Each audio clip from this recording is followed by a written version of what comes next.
In the humid summer of 1847, 13 members of the prominent Bogard family died within hours of each other in their Garden District mansion in New Orleans. The official records, buried deep in the Louisiana state archives, list the cause as sudden fever of unknown origin. But if you look closer, if you read the hastily scribbled notes in the margins and the private pages never meant to be seen, you find a very different story. Dr. Armand Thibodeau, the attending physician that night, wrote in his personal journal that he had never witnessed such synchronized agony. The symptoms bore no resemblance to any disease he knew. Fingernails turning black, tongues swollen a deep purple, faces contorted in pain as their final screams echoed through the mansion's halls until just before dawn. What makes the case even more unsettling is this: every single death occurred exactly 90 minutes after the family's traditional Sunday supper. And the only person in the house who survived was Violetta, the head cook. For over 170 years, this tragedy has remained one of New Orleans' most carefully guarded secrets, hidden behind a wall of shame, fear, and deliberate silence. But tonight, we're going to walk back into that house, stand in that kitchen, and uncover the truth about what really happened, and why an entire bloodline disappeared in a single evening. Before we continue with the story of Violetta and the Bogard massacre, make sure you're subscribed to our channel. Stories like this, dark, buried, and almost forgotten, are exactly why we dive deep into America's most disturbing histories. Hit that subscribe button and let us know in the comments what state you're listening from. We love connecting with fellow mystery enthusiasts from all across the country, because the truth about that fatal Sunday supper didn't begin with a single drop of poison. It started years earlier, in a slow-burning cycle of cruelty that would eventually demand its price. New Orleans in 1847 was a city of stark contrasts. Magnificent mansions rose like monuments to wealth, while the foundations of that prosperity rested squarely on human bondage. In the Garden District, where Spanish moss draped over wrought iron balconies like funeral shrouds, the city's elite sugar plantation owners, cotton merchants, and shipping magnates displayed their fortunes with shameless confidence. They built their lives on the backs of enslaved labor, and the world praised them for their refinement. The Bogard mansion stood among these as one of the district's crown jewels. It was a 3-story Greek Revival masterpiece, with towering Corinthian columns that seemed to scrape the Louisiana sky. Its white facade gleamed in the sun by day and loomed like a ghost by night. Inside, polished floors, imported chandeliers, and oil portraits whispered of old money and older sins. Octave Bogard had inherited both the house and the family's vast sugar plantation from his father, along with a reputation for being what polite society called a strict disciplinarian, and what his slaves knew as something far more sinister. At 43, Octave commanded his household with the same iron fist he used to rule his cane fields. He believed order was maintained through fear, and anyone under his authority understood that lesson deeply. His wife, Celeste, was a delicate woman from a prominent Creole family. She had long ago learned to turn a blind eye to her husband's cruelty in exchange for the security of her position in society. She wore fine silk and attended the right salons, and if she sometimes looked away when she heard screams carry faintly from the quarters or the fields, well, such was the way of the world, or so she told herself. Their 4 children completed the core of the family. Etienne, 19, already walked with the entitled confidence of a young man who had never been told no. Margot, 17, had inherited her mother's beauty and her father's pride. Philippe, 15, was restless, observant, and cruel in the careless way of boys raised to believe that other human beings were property. Little Amelie, just 8 years old, had been taught since birth that the enslaved people around her were no more than moving furniture, useful, necessary, but fundamentally less than herself. The mansion housed even more of the Bogard bloodline. Octave's younger brother, Auguste, lived there with his wife, Lucille, and their twin sons, Henri and Louis, both 14. Auguste handled the plantation's business affairs in the city, a man whose smile was always just a little too wide and whose jokes were a little too sharp. Lucille fancied herself a patron of the arts, hosting gatherings for New Orleans' cultural elite while ignoring the inconvenient labor that made those gatherings possible. Completing the family circle were Octave's elderly mother, Grande Emery Bogard, 78 years old and still sharp as a blade, and Celeste's unmarried sister, Tandy Flissett, whose sharp tongue and sharper eyes missed nothing that happened within those walls. Grandma's approval still carried weight, and more than one decision about the plantation or the household had turned on a single raised eyebrow from her. Around this world of privilege and power moved 26 enslaved souls, carrying the weight of the mansion's glory on their backs while leaving almost no official trace in its records. They cooked, cleaned, tended, polished, and endured. Their names rarely appeared in ledgers unless beside a dollar amount. None of them bore heavier scars than Violet. Violet had been born in the Bogard slave quarters in 1823, the daughter of Essie, the previous head cook. The kitchen was her cradle and her classroom. She learned early to measure flour by sight, spice by instinct, and danger by the tension in a master's jaw. When Violet was barely 14, Essie collapsed in the kitchen after yet another 18-hour day. She never got back up. Exhaustion, the doctor said. Overwork. But no one suggested less work for the next cook. From that tender age, Violet stepped into the role of feeding the very family that owned her body and soul. She possessed an almost supernatural skill in the kitchen.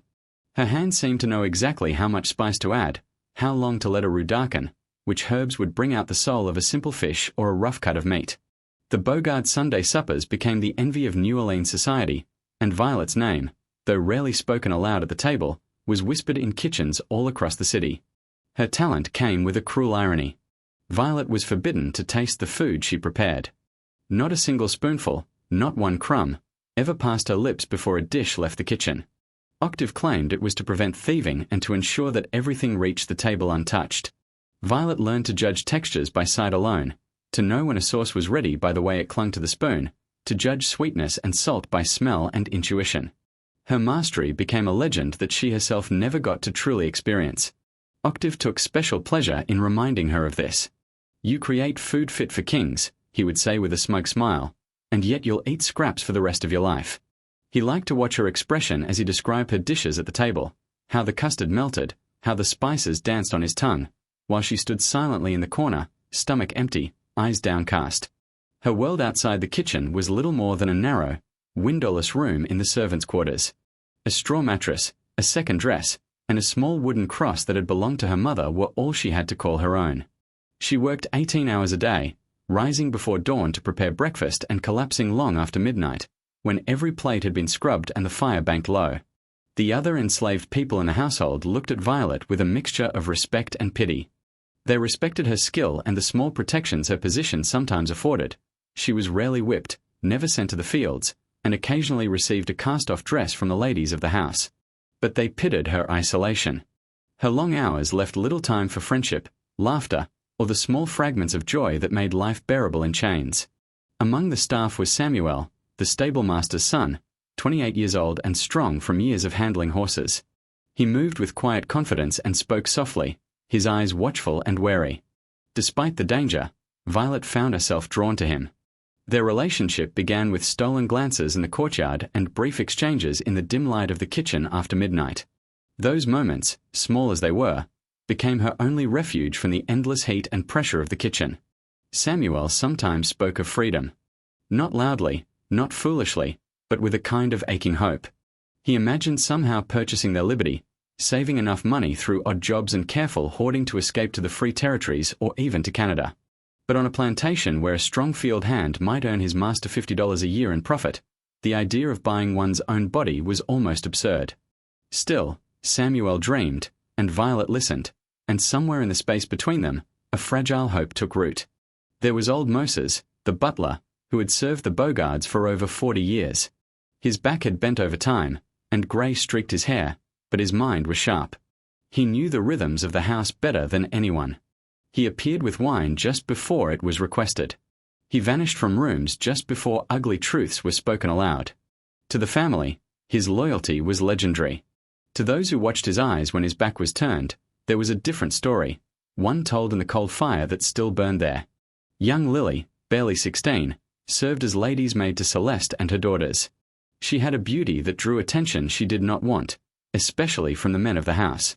She moved like a ghost through corridors and bedrooms, doing her work with quiet perfection and praying that no one ever ordered her to stay behind when the others were dismissed. In the stables, Samuel worked beside his father, Thomas, a man who had outlived 3 masters and buried 2 wives. Thomas had learned the brutal art of survival in a world built to crush him. His face rarely betrayed his thoughts. He knew when to bow, when to stay silent, and when to pretend not to hear what might later get someone killed. The mansion's days followed a schedule that might have seemed elegant on paper. Breakfast at 7, on the dot, in a sunlit morning room overlooking the garden. luncheon at 1, often with visitors, deals, and gossip. But the true center of Bogard family life was the Sunday supper. Every Sunday evening at 6, the extended family gathered in the grand dining room beneath a massive crystal chandelier imported from Paris at tremendous expense. The long table, which could seat 20, was laid out with the finest china, sterling silver, and crystal glasses that caught candlelight like tiny captive stars. For the Bogards, this ritual was sacred. Business was set aside. Appearances were polished to perfection. Family, or the illusion of it, took center stage. For Violet, Sunday supper was both a burden and a test. She began preparations on Friday, selecting the best ingredients from the French market. The menu usually consisted of 7 courses. A light soup fish with delicate sauces, fowl seasoned with imported spices, multiple vegetable dishes from the garden, several meat courses designed to impress, and desserts that were more sculpture than food. Every element had to be perfect. Every plate had to arrive hot, precise, and beautiful. The family's ritual never changed. At 5:30, they gathered in the parlor for cocktails. The men drank imported brandy. The women sipped cordials and made polite conversation. The children stood quietly, listening, absorbing the unspoken lessons of hierarchy and power. At exactly 6, Moses would appear in the doorway and announce, "Supper is served." The procession to the dining room had the order and solemnity of a religious ceremony. Octave always sat at the head of the table. Celeste sat at the opposite end. Grandemary Bogard took the place of honor at Octave's right hand. Auguste sat at his left. The rest of the family fell into their preordained seats according to a hierarchy that had not changed in years. Conversation was carefully shaped.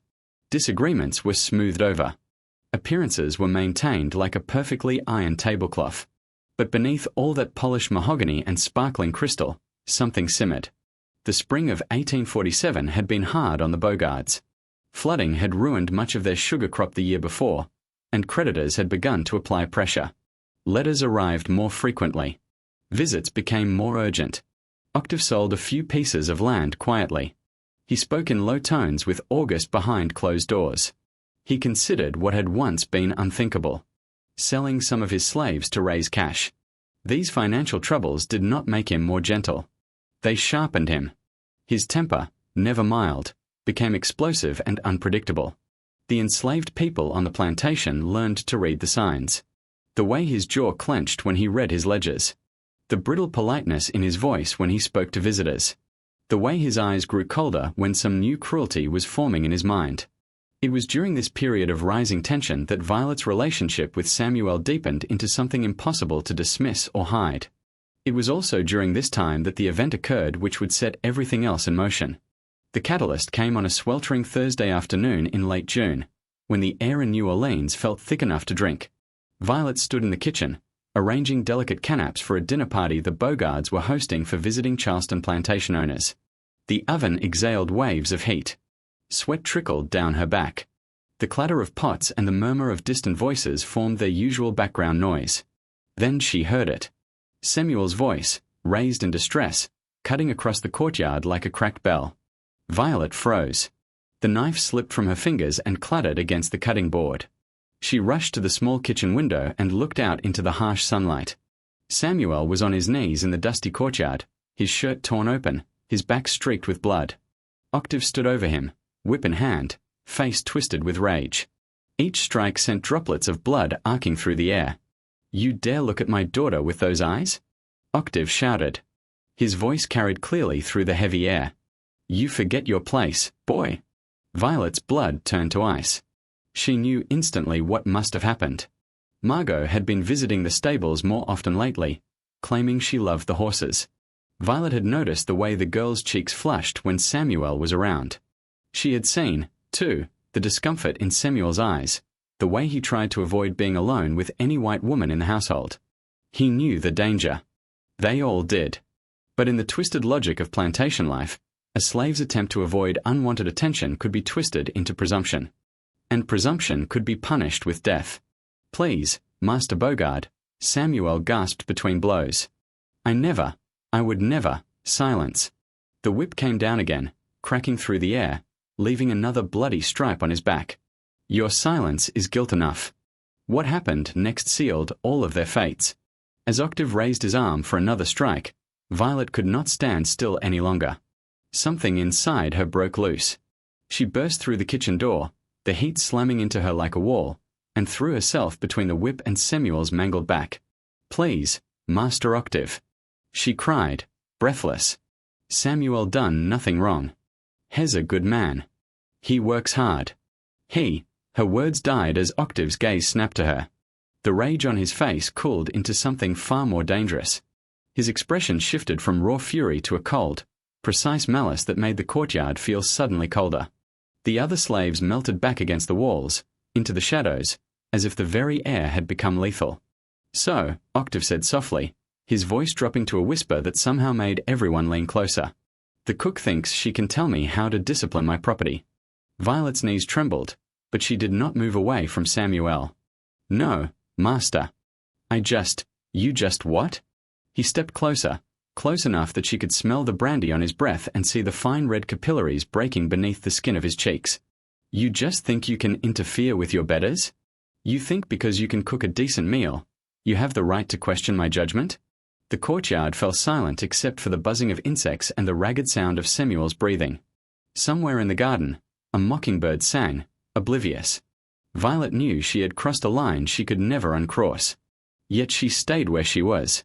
"Samuel is a good man," she said again, more firmly. "He ain't done nothing to deserve this." Octave laughed, a sharp, brittle sound like glass shattering. "A good man. His property, girl. My property. And so are you." He leaned even closer. His voice dropped to a hiss that only she could hear. "But I think you've forgotten that. I think you've gotten ideas." The punishment that followed went beyond bruises on skin. He ordered Samuel locked in the tack room of the stables with no food or water, to be kept there until he remembered his place.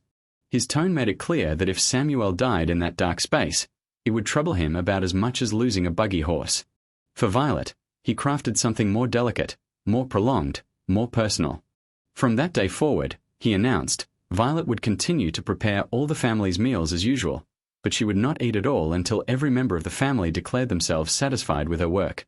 And since he was, as he put it, very difficult to please, she could expect to go quite some time without a full meal. The next 3 days were a nightmare Violet could never have imagined, even in her worst fears. She still rose before dawn. She still chopped vegetables, kneaded bread, stirred sauces, and roasted meats. She still sent plates out hot and perfect. But she did it on a stomach that held nothing but water and the occasional crust of bread that old Moses or Lily managed to slip her when no one was watching. Her hands trembled as she worked dough. Her vision blurred when she leaned over boiling pots. Her legs threatened to buckle under the weight of heavy platters. She moved through the kitchen like a ghost of herself. Octave made sure the suffering was never out of her mind. He criticized every dish. The soup was too salty. The meat was too dry. The vegetables were too soft or too crisp. Each complaint meant another day without food. He described the flavors of her cooking in front of her, how tender the roast was, how rich the sauce, how light the pastry, while she stood in the corner, dizzy and hollow. On the second day, Samuel broke. Driven by hunger, thirst, and fear for Violet, he managed to pry open the tack room door and stumble across the yard toward the kitchen. He barely made it halfway before Octave's men tackled him to the ground. The beating that followed was savage enough that someone was sent running for Dr. Thibodeau to make sure Samuel did not die too soon. Dr. Thibodeau arrived that evening, summoned in haste. He treated Samuel's wounds by lamplight, hands steady, eyes tired. While he worked, he noticed Violet standing nearby, hovering as close as she dared. Her face was hollow. Dark shadows smudged the skin beneath her eyes. Yet her hands, as she handed him cloths and bowls of water, did not tremble. "That girl," he told his wife later that night, "has the look of someone who's been pushed past the breaking point. I've seen it before in slaves driven too far. It's a dangerous look." He knew how fragile the social order really was. Born to modest means, he had climbed to become one of New Orleans' most respected physicians. He served wealthy plantation families openly, and, when his conscience allowed, treated enslaved people in secret, slipping medicine where he could. He had seen enough cruelty to know its cost. Most people, he had learned, simply broke under that weight. They became quieter, smaller, hollowed out. They moved through life like walking ghosts. But a very few, changed in another way. Their pain hardened into something sharp. They learned to smile while they hid their anger. They learned to wait. As he looked at Violet, tending to Samuel with a calm that seemed almost unnatural, he recognized that rare, dangerous transformation. He made a mental note to warn Octave that his cruelty had gone too far, that he was planting something in his own house that might one day grow into disaster. He would never get the chance. On the third day of her punishment, something in Violet finally died. And something else took its place. She stood in the dining room that evening, light-headed, watching Octave lift a spoonful of her praline bread pudding to his lips. He closed his eyes dramatically, savoring it. He described the taste for the table, drawing out each detail as if he were performing on a stage. Violet swayed on her feet, but in her mind, something settled. A strange calm descended. It felt like fog rolling off the Mississippi at dawn, soft, cool, and inexorable. She began to notice things she had ignored for years. The slight tremor in Octave's hand when he was worried, hinting that their financial situation might be more precarious than anyone admitted. The way Celeste's eyes darted to the brandy decanter a little too often, as if she had found her own private refuge in its amber depths. The way young Philippe watched Lily when he thought no one was looking, his gaze possessive and hungry in a way that made Violet's stomach twist. She noticed the subtle routines. Grandam Marie taking her bitter medicine precisely 30 minutes before meals. August checking his pocket watch every 15 minutes during dinner, anxious and habit-bound. Little Amelie always eating her vegetables first so she could savor the best parts of the meal last. These patterns, once just background noise to the endless work of feeding them, began to rearrange themselves into something else. They became information. They became leverage. They became a map. That night, when Violet finally collapsed on her straw mattress, Octave had grudgingly declared himself marginally satisfied with the evening's meal. She lay in the dark, her body aching, her stomach gnawing at itself. The sounds of the big house faded. Somewhere, a dog barked. Somewhere else, someone laughed. In that darkness, she made her decision. She would keep cooking. She would keep serving. She would move through the house like she always had. But one day, on a day of her own choosing, she would serve the Bogard family a meal they would remember for the rest of their very short lives. The plan that took shape in her mind was not born of sudden rage. It was built with the same patience and precision she brought to crafting a perfect sauce. It grew quietly over weeks, taking on weight and structure. She seasoned it with every humiliation she had suffered and every injustice she had witnessed. She would wait for the perfect moment. As July burned across Louisiana, making even the shade feel hot, Violet's outward behavior returned to what the family thought of as normal. She was quiet, obedient, efficient. She had, they believed, been reminded of her place. Those who truly knew her, however, saw the change. Old Moses, who had survived long enough to recognize danger by its smell, watched her move through the kitchen. Her motions were smooth and precise, but something was missing. The joy she once found in her work, the quiet pride in a well-baked loaf, the faint smile when a sauce turned out perfectly, was gone. She worked like clockwork now, mechanical and unyielding. Samuel, recovering slowly from his beating, saw it too. In the few stolen moments they had together, Violet's laughter no longer came easily. Her words were fewer. Her eyes, once warm even in sorrow, felt colder. When she tended his wounds, her touch was gentle, but there was a distance in her gaze that frightened him. "Violet," he whispered one early morning as she rose to return to the kitchen, "you're scaring me. What's going on in your head?" She paused in the doorway, her silhouette outlined by the faint grey of pre-dawn. When she turned back, he saw something hard and clear in her eyes. "I'm going to take care of everything," she said quietly. "You don't need to worry." "What do you mean, take care of everything?" he asked, but she was already gone. The Bogards remained cheerfully oblivious. In their minds, discipline had restored order. Violet's meals, always exceptional, seemed to reach new heights. The flavors were more complex, the presentations more striking. Guests praised Octave for employing such a gifted cook. He accepted the compliments as if he had personally stirred every pot. But now, when Violet went to the French market, she did more than choose fish and vegetables. She began to linger at the stalls of herb sellers, midwives, and quiet women whose businesses existed at the edges of respectability. She asked questions, careful questions, the kind that could be explained away as concern for the family's health. She asked what might soothe an upset stomach, what cooled a fever, what eased breathing when lungs felt tight. The answers she truly listened for were different. In New Orleans in 1847, the line between medicine and magic was thin and often crossed. African traditions, Caribbean practices, and native knowledge of plants had all mingled into an underground web of healers who understood that many substances had two faces. A plant that healed in small doses might kill in larger ones. A mushroom that eased pain at night might stop a heart if taken at the wrong time. Violet moved carefully. She never came too often to the same stall. She never asked too directly. She listened. She memoized. She filed every piece of information away. Her most important teacher was an elderly Creole woman known as Mama Brigitte, who sold herbs in a shadowed corner of the market where most respectable ladies pretended not to look. People said she was over 90, a free woman born in Haiti before the revolution. Others said she had simply always been there, emerging with every new generation, as constant as the river.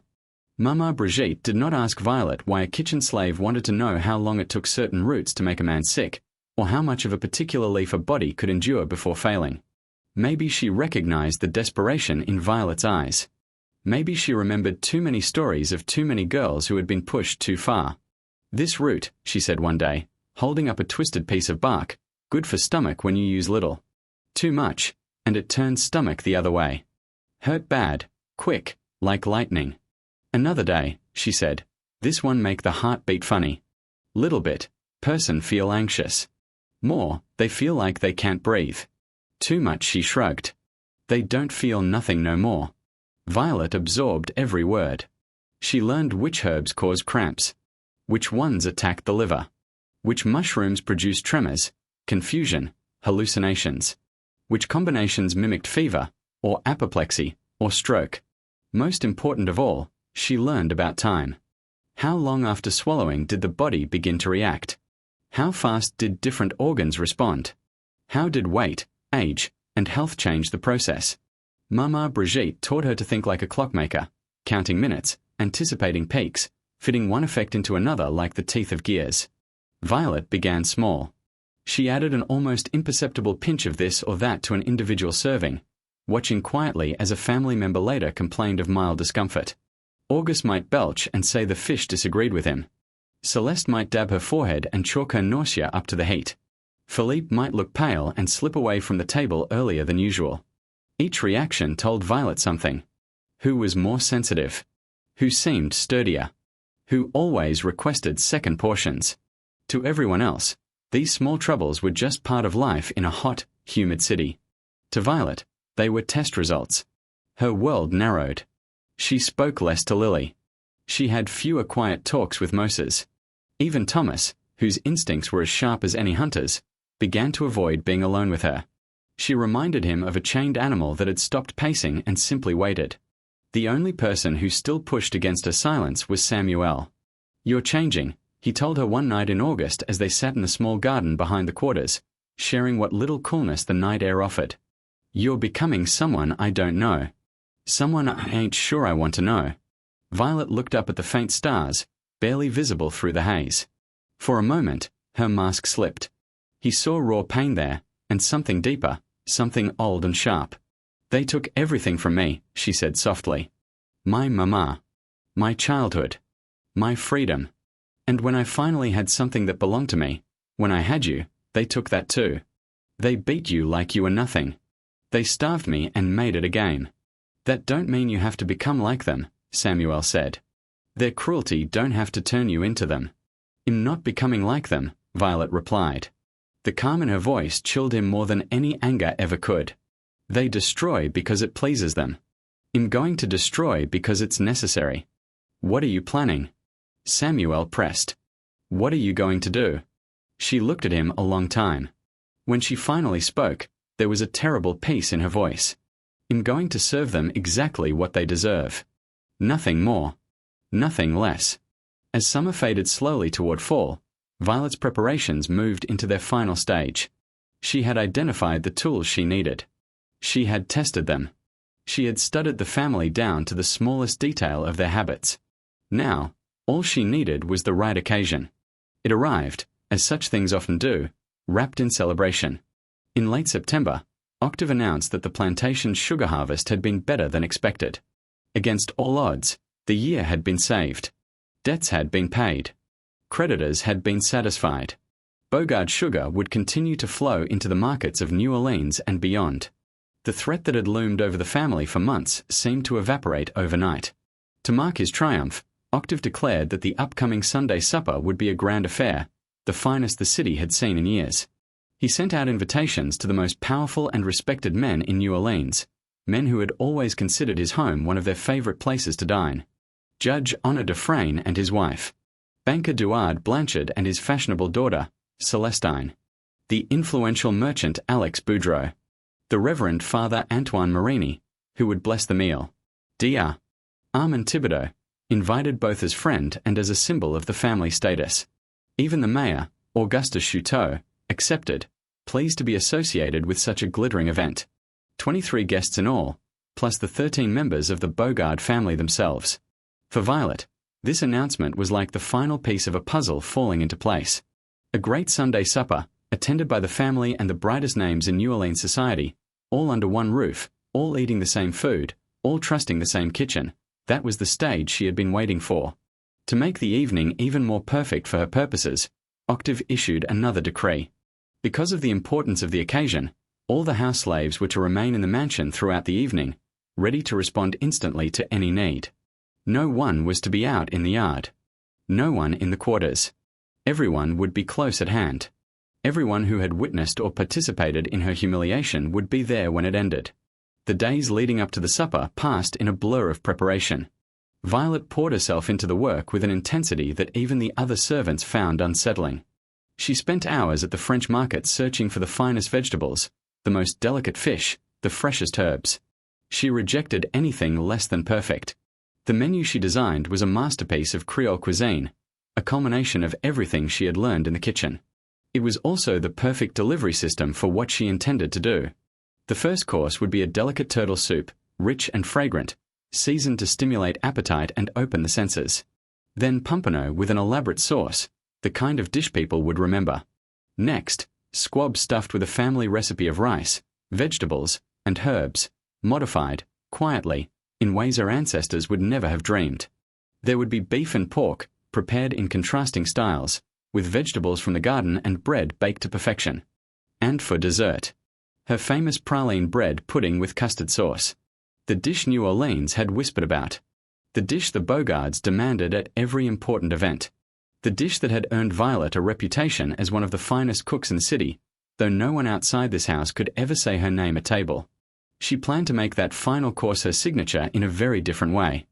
On Friday morning, she went one last time to Mama Brigitte's stall. The old woman wrapped the last of what Violet needed in brown paper, her dark eyes full of a sadness that seemed to look past Violet and into the future.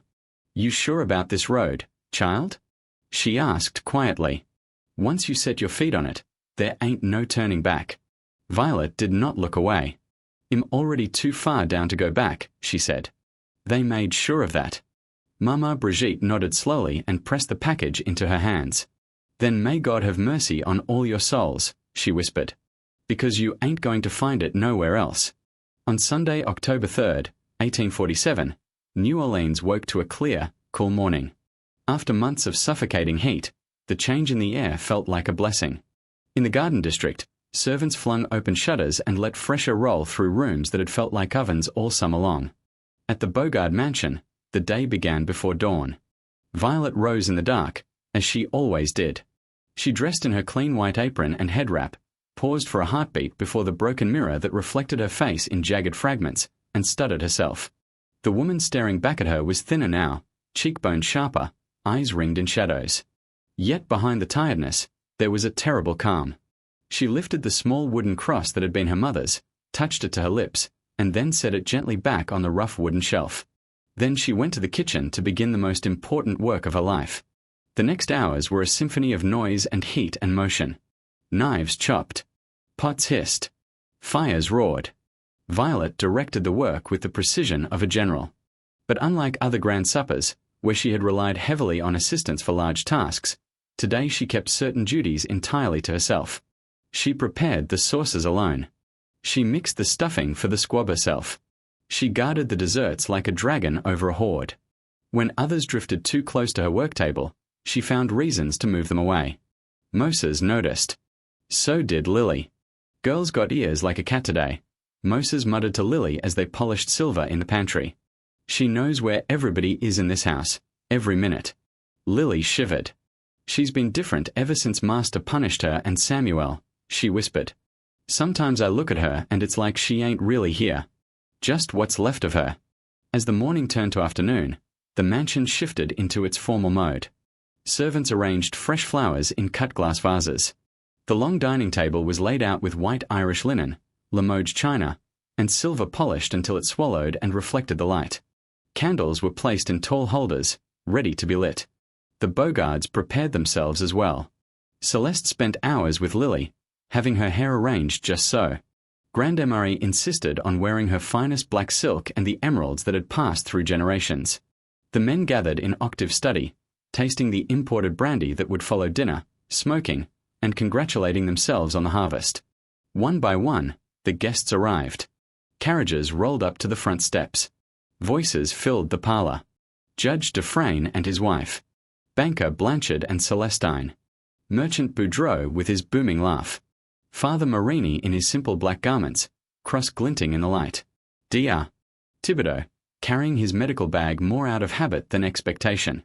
When Mayor Chouteau arrived, a wave of excitement ran through the crowd. His presence added a sheen of political importance to the evening. He embraced Octave, praised his harvest, and spoke loudly and confidently about the bright future of Louisiana. In the kitchen, Violet began the final phase of her plan. As the guests laughed and shook hands in the parlor, she moved from dish to dish, adding the last, invisible seasonings. The amounts were tiny, measured with the same care she used in balancing spices. Some dishes received one substance. Some received another.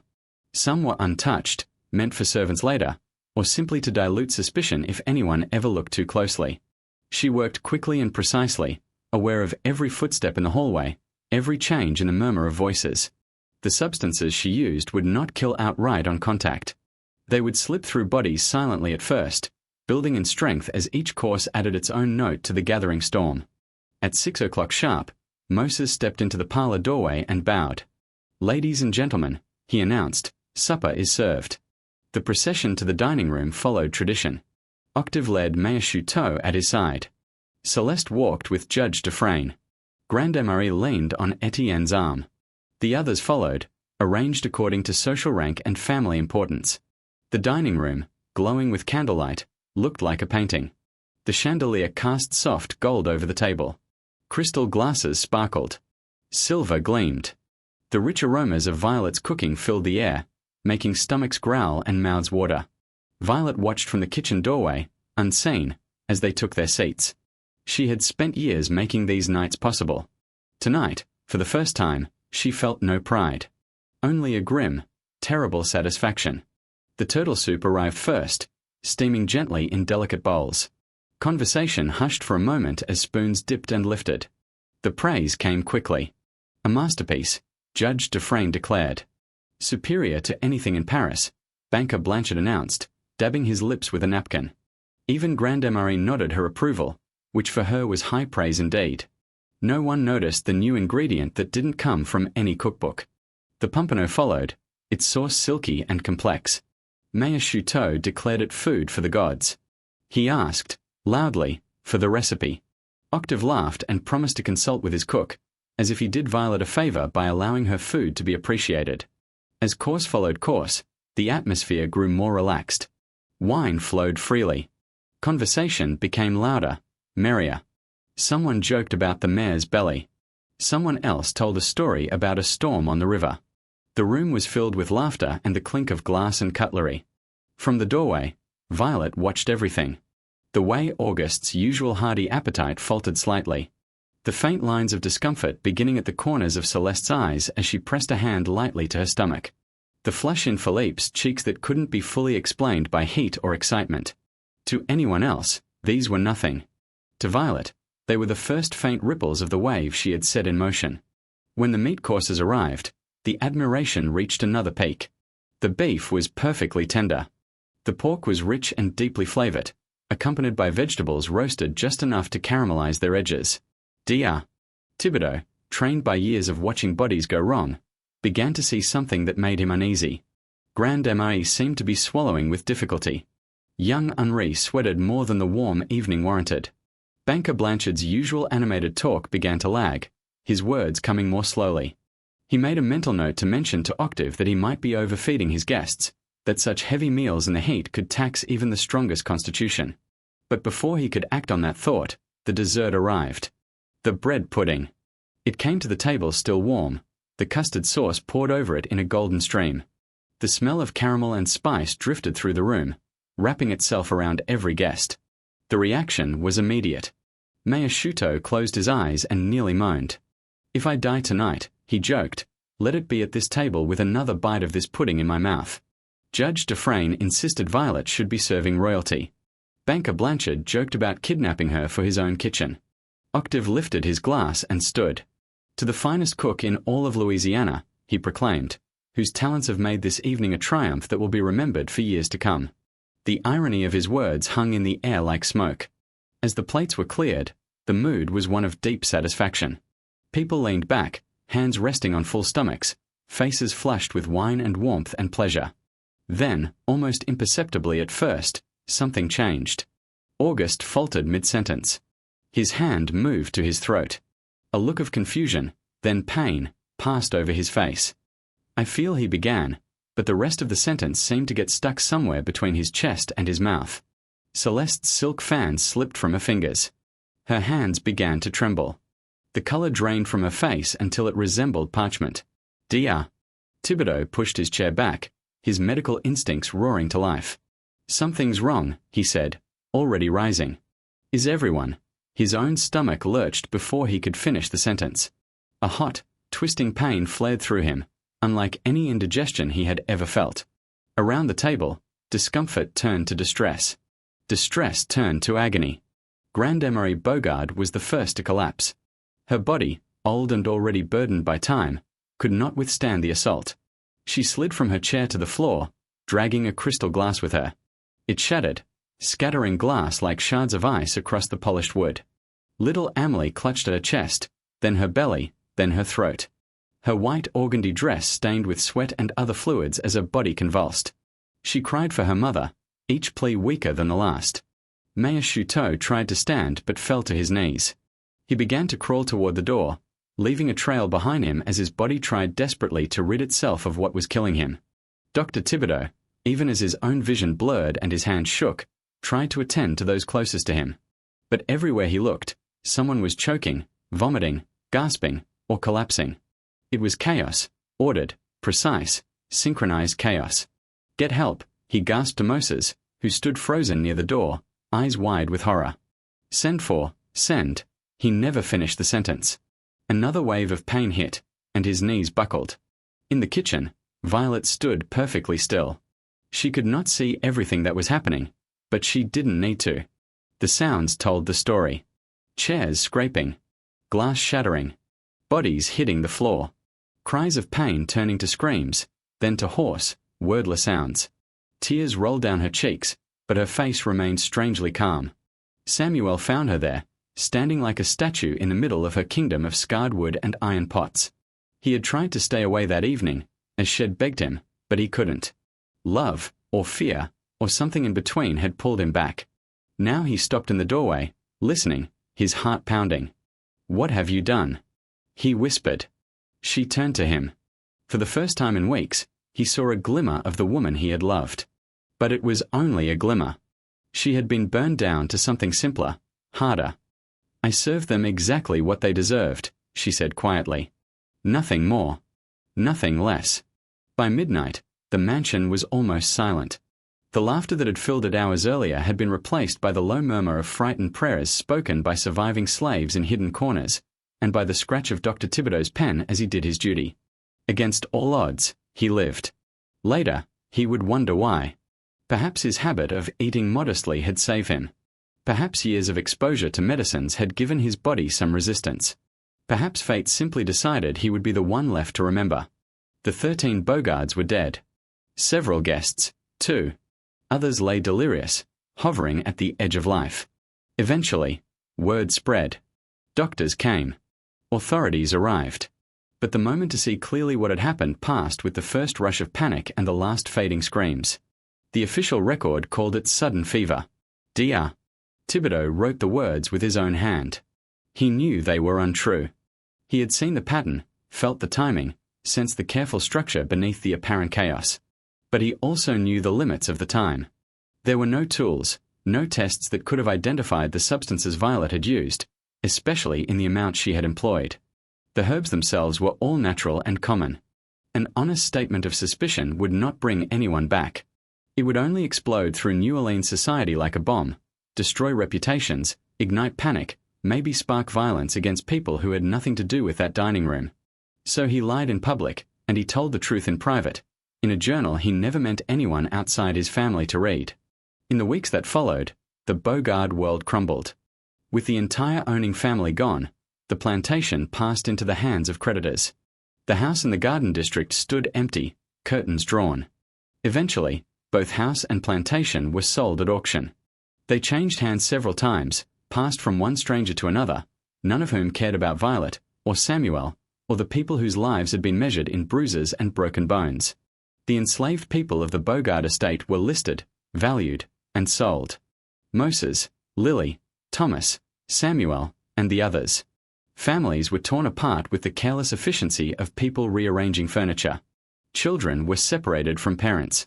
Lovers were separated from each other. The human cost of this estate liquidation was written nowhere. Samuel survived long enough to be sold to a cotton plantation in Mississippi. 2 years later, he died in what the record called an accident.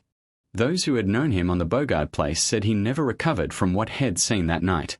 They said he walked through his days like a living shadow, as if he had already followed Violet into the darkness long before his body stopped breathing. Violet vanished. No one knows exactly what happened to her after that night. Some said she was sold quickly, sent to a remote parish where she died within a few years, worn down by grief and the lingering anger of those who suspected what she had done but could never prove. Others said she escaped during the chaos, slipping away while the house filled with strangers and cries and confusion. The most persistent story, the one whispered in certain Creole kitchens for generations, claimed something else. They said Violet simply walked away. They said that after the bodies were taken, after the white men shouted and argued and left, after the surviving slaves were herded into holding, there came a moment of confusion. Papers had to be signed. Decisions had to be made. Keys had to be found. In that small window of time, they said, Violet wiped her hands on her apron one last time, stepped out the back door of the kitchen, and never looked back. They claimed she melted into the streets of New Orleans, into the French Quarter's shadows, and re-emerged living under another name. That she used her skills to feed the poorest people in the city, cooking for those who could not pay, trying in some small way to balance a ledger that had never been fair. Decades later, long after his death, Dr. Thibodeau's private journal was found by his descendants. In its pages, he laid out his theory of what had happened that night, step by methodical step. He never wrote Violet's name, but the shape of the figure he described could belong to no one else. She was not a killer by nature, he wrote in one entry.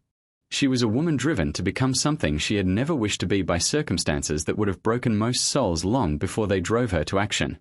If there is guilt to be assigned in this matter, it must rest not solely on her shoulders, but on the entire system, and on all of us who profited from it, or turned our faces away while it devoured human lives. As for the Bogard mansion, it did not rest easily. When it finally passed into new hands in the late 1850s, strange things began to happen. Dinner guests reported sudden waves of nausea during meals. Servants complained of odd smells in the kitchen, as if something were burning when the hearth was cold. More than one cook quit, claiming to have seen the figure of a young black woman standing by the stove in the pre-dawn hours, always turning away just as they tried to speak to her. During the Civil War, Union troops used the house for a time. Later, it became a makeshift hospital. Soldiers recovering there reported strange fevers that came and went without explanation, and dreams of a woman's voice describing flavors and recipes in haunting detail. In the 1880s, a historical society bought the house, hoping to preserve it as a monument to antebellum architecture. They lasted only a few years. Accidents, illnesses, and eerie incidents plagued their work. Tools went missing and turned up in locked rooms. Lamps went out just as someone mentioned the family name. In the end, they sold the property. The mansion was torn down in 1894. Newspaper stories at the time mentioned that the kitchen, oddly, was in better condition than the rest of the structure, as if the room had been protected by some unseen force. The lot remained empty for many years. Eventually, it was turned into a small park. Even now, people report strange things there. Sudden waves of dizziness during picnics. A strong smell of baking or frying food when no restaurants or homes are close by. And, occasionally, the brief glimpse of a woman in a white head wrap and simple dress, moving through the trees at dawn before fading into the mist. But for all the ghost stories and whispered tales, the real horror of what happened to the Bogard family is not supernatural at all. It lies in the way an entire system treated human beings as objects, convinced itself that this was normal and acceptable, and assumed there would never be a reckoning. The 13 members of the Bogard family who died that October night were not cartoon villains. They were people shaped by their world, raised to believe that slavery was natural and necessary, taught from birth that the suffering beneath their feet did not matter. Their cruelty and indifference were ordinary in their time. That is what makes their fate both understandable and chilling. Violet's vengeance was, at the same time, completely understandable and utterly tragic. Understandable, because she had been pushed past every limit a human being should have. Her mother had died in bondage. Her body had been owned, her work exploited, her love weaponized against her.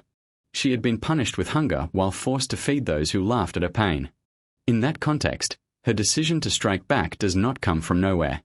Tragic, because in destroying those who had destroyed her life, she also destroyed something inside herself. The woman who once found purpose in feeding others, who had turned simple ingredients into joy, became someone who found purpose in ending lives.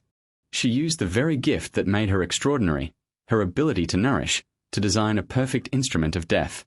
The real ghost that haunted the Bogard mansion was not the spirit of a single woman in a white head wrap. It was the collective guilt of a society that built its comfort and beauty on the backs of people like Violet and Samuel and Moses and Lily, and tried to pretend that nothing would ever come of it. What do you think of this story? Do you believe we have uncovered everything that really happened that night? Could one woman, armed with nothing but knowledge, patience, and access to the kitchen, truly orchestrate a revenge as precise as Violet's? Or are there parts of this tale that sound too perfect, too carefully balanced, to be entirely real? Let us know in the comments what you think. Was justice finally served in that dining room, or did Violet go too far? If you were gripped by this tale and want more horror stories rooted in the darkest corners of American history, make sure you subscribe, hit the notification bell, and share this video with someone who loves a good mystery. The most disturbing stories are often the ones that actually could have happened. And we'll be here, exploring them with you, one forgotten chapter at a time.